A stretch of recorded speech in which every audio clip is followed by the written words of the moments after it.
The tie I handed over was tossed into the trash can at the corner of the room in the next moment.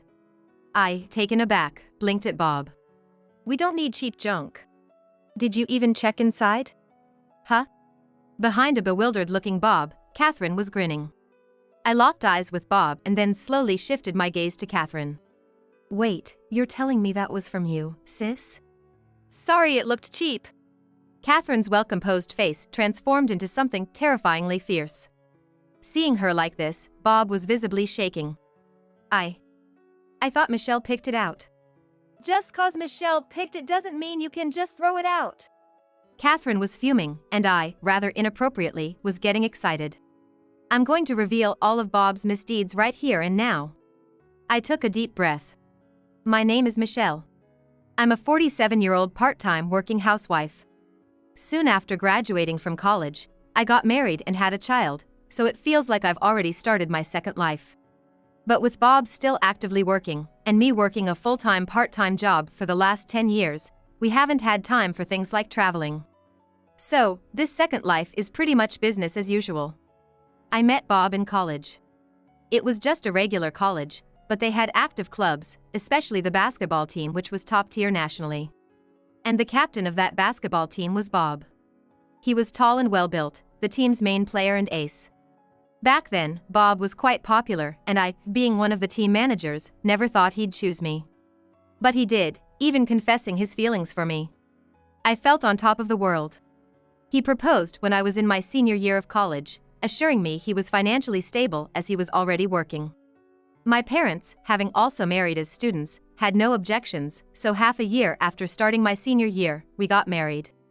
We had a simple but decent wedding, and I was very happy. The first year of our marriage was smooth sailing. I had decided not to go full-time because Bob's company frequently relocated its employees, so I continued my part-time job. But, near the end of college, I found out I was pregnant, and to ease Bob's concerns, I quit my job. During my pregnancy, my sister-in-law Catherine and my in-laws were super supportive, making me feel grateful for marrying into such a family. However, after our daughter Julia was born, our marital bliss began to fade. Julia, who often cried at night and was a clingy baby during the day, was quite a handful for a first-time mom like me. Catherine and the in-laws did help, but there were times when I had to manage on my own. I often found solace in crying alone. Bob, on the other hand, although initially supportive, began to frequently go out for drinks, and by the time Julia was 6 months old, he stopped helping with household chores entirely. Even on his days off, when I'd ask him to spend some time with Julia, he'd begrudgingly play with her for about 10 minutes, then pass her back to me and head off to the casino or somewhere. "Hey, can you spend a bit more time with Julia?" "Ugh, I'm kinda busy, you know?" Whenever I mentioned it, Bob would just sigh heavily. Then, he'd chuckle and try to reason with me. "You might not get it since you've never worked outside the home, but being a working adult is tough. If we don't refresh on weekends, we can't keep going. Understand?" Bob said that and playfully tapped my head. I hated that gesture of his. But it's true that Bob is the one supporting our family, and I indeed don't have any experience in the workforce. Because of that, every time he said something like that, I'd swallow any retorts, and eventually, I stopped asking anything of Bob. So, without paying any attention to his family, Bob led a life that was hardly fatherly, only interacting with Julia when he was in a good mood. And this went on for over 20 years. But then, something changed, and he began actively engaging with Julia. "Julia, let's go out and have some fun." "Okay." Every weekend, I'd watch them head out together and I'd be left to tackle the household chores.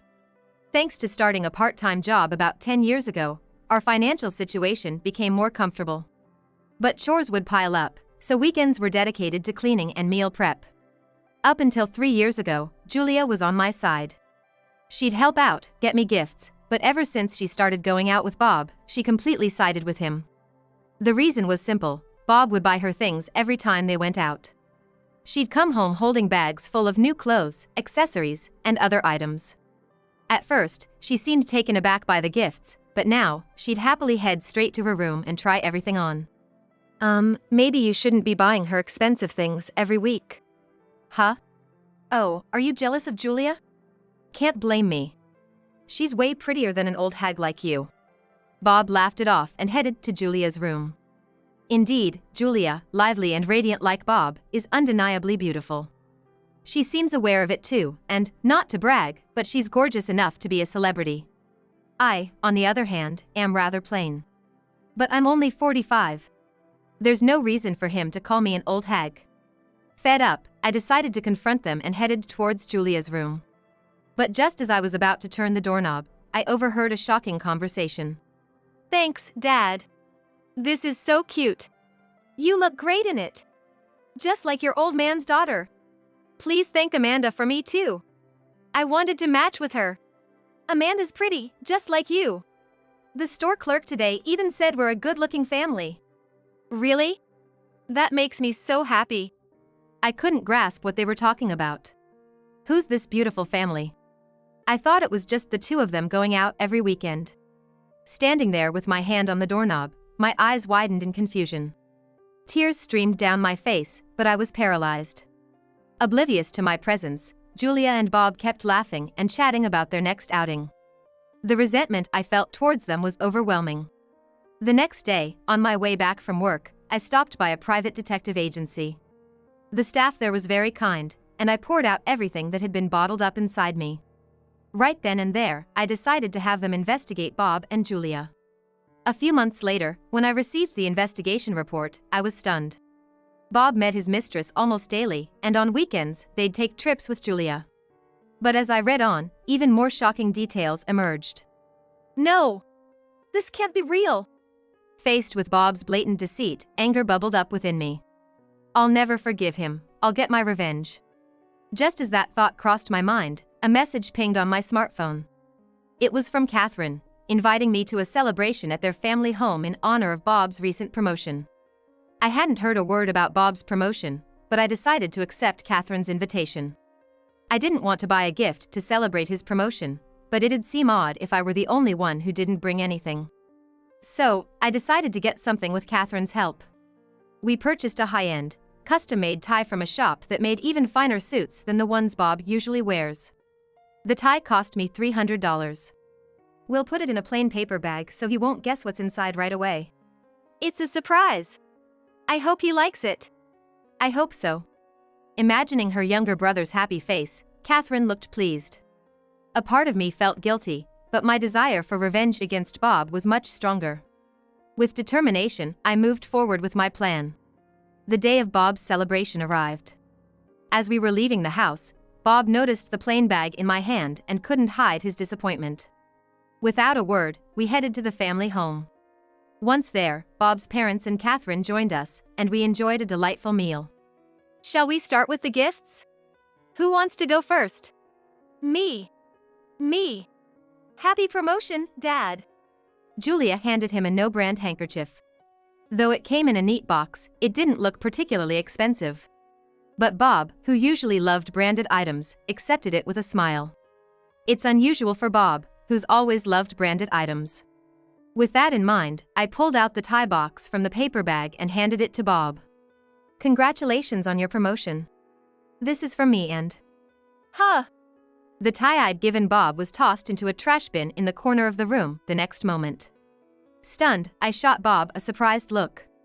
I don't want this cheap trash. Did you even check what's inside? Huh? Behind a puzzled-looking Bob, Catherine was smiling. Our eyes met, and I slowly shifted my gaze to Catherine. Wait, did you? My bad for choosing something cheap. Catherine's calm face suddenly turned fierce. Seeing her like that, Bob was visibly shaking. No, I thought Michelle chose it. Why would it be okay to throw away something Michelle got for you? Catherine's fiery anger made me feel excited inappropriately. I decided to expose all of Bob's misdeeds right there and then. I took a deep breath. Catherine, it's okay. I'm not upset. But, still. It's really okay. After all, who needs a gift from someone they're about to divorce, right? Everyone present was shocked by my words. Bob was trembling, but tried to stay calm, speaking to me in a soft voice. So, divorce? I know I overdid it just now. I'm sorry, okay? Wait. You think this is all about what just happened? What are you talking about? Bob, not understanding my true intentions, stuttered. Amidst the tension, a nonchalant voice chimed in. Why not divorce? It doesn't concern me anymore. Julia. Julia, twirling her long hair between her fingers, continued without a pause. I mean, she's just a regular lady who's barely been out in the world, right? It's obviously better to have someone stylish as a mother. She was probably talking about Bob's mistress. Bob, unaware that I knew about her, looked uncomfortable.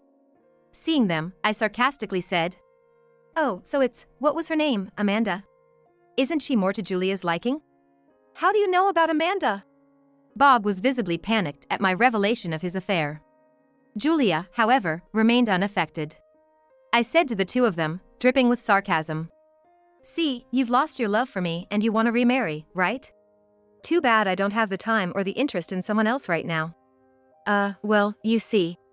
Suddenly, all eyes in the room were on Bob, who was struggling for words. Julia, for once, seemed to think something was amiss and stopped playing with her hair to observe Bob. Making up reasons to cheat and convincing Julia of them, you just don't want to look bad, huh? What do you mean? Julia looked confused as she pressed Bob for answers. It made sense, after all. Bob had told Julia that I was having an affair and was considering divorce. He even said that when he introduced her to his mistress, they were keeping their relationship a secret because I was reluctant to divorce, but they planned to marry as soon as they could. When I learned of this, my head ached. I never cheated, and the reason I wasn't home much was because of my increased part-time work hours. Deceiving our daughter with lies and luring her with gifts? That's just the worst kind of parenting. Dad, you said Mom was cheating, right? That she refused to divorce even though you wanted to. Was that a lie? It wasn't exactly a lie, but... If it wasn't a lie, why is Mom acting so confident then? Julia's shrill voice echoed through the room. I replied calmly. He probably thought it'd be more convenient to deceive you. That way, after the divorce, it'd be easier for him to bring you around to Grandpa and Grandma's, or maybe it'd be easier for him to return to his parents' place. Probably reasons like that. It's a lie. Julia seemed unable to believe my words and kept repeating. It's a lie. Bob was visibly shaken and pale. I handed him the business card of a divorce attorney. Wait, Michelle, can we discuss the divorce? Aren't you planning to marry, what was her name, Vanessa? It seems Julia likes her quite a bit, so I don't see a problem. But, we've been together for over 20 years, there's a bond. The bond you're talking about isn't with me, it's with the alimony you don't want to part with, isn't it? I said sharply, and he glared back, clearly struck by the truth. The image I once admired was nowhere to be seen. He just looked like a regular middle-aged man. It's only now that I realize my feelings for him have completely vanished. Is that true? Suddenly, Catherine's voice cut through the tense room. Bob visibly flinched. The real person to be feared in this house wasn't the in-laws, it was Catherine. She had been engaged to a man who cheated on her and had been single ever since. Despite her beauty and being the center of attention wherever she went, Catherine rejected all advances after her engagement was broken off. You know I despise men who cheat, right? Yes. So why did you do this? You hurt Michelle. What were you thinking? Catherine's voice was steady, but there was an undertone of quiet anger. Everyone in the room was on edge. Bob was shaking, his face pale. Right now, the best thing you can do is accept the divorce, pay the alimony, and then cut ties with this family. Got it? Cut ties? Why? Because I can't stand the idea of such a terrible man being part of our family. Catherine shot back. Bob's eyes widened in shock, and he slouched in disbelief. Those words must have hurt, especially since Bob had always been so close to his sister. Tears began to form in his eyes. Michelle should be the one crying. You don't have any right to shed tears, Catherine said, not letting up. Bob remained silent, his gaze dropped. I then decided to hand him another document to seal the deal. Oh, by the way, I got this from Amanda. I informed him. You met Amanda? Bob exclaimed. When he saw the document I handed him, his eyes darted back and forth in confusion. It was a formal request for alimony. What? What's this alimony claim all about? Isn't it because you lied about being single?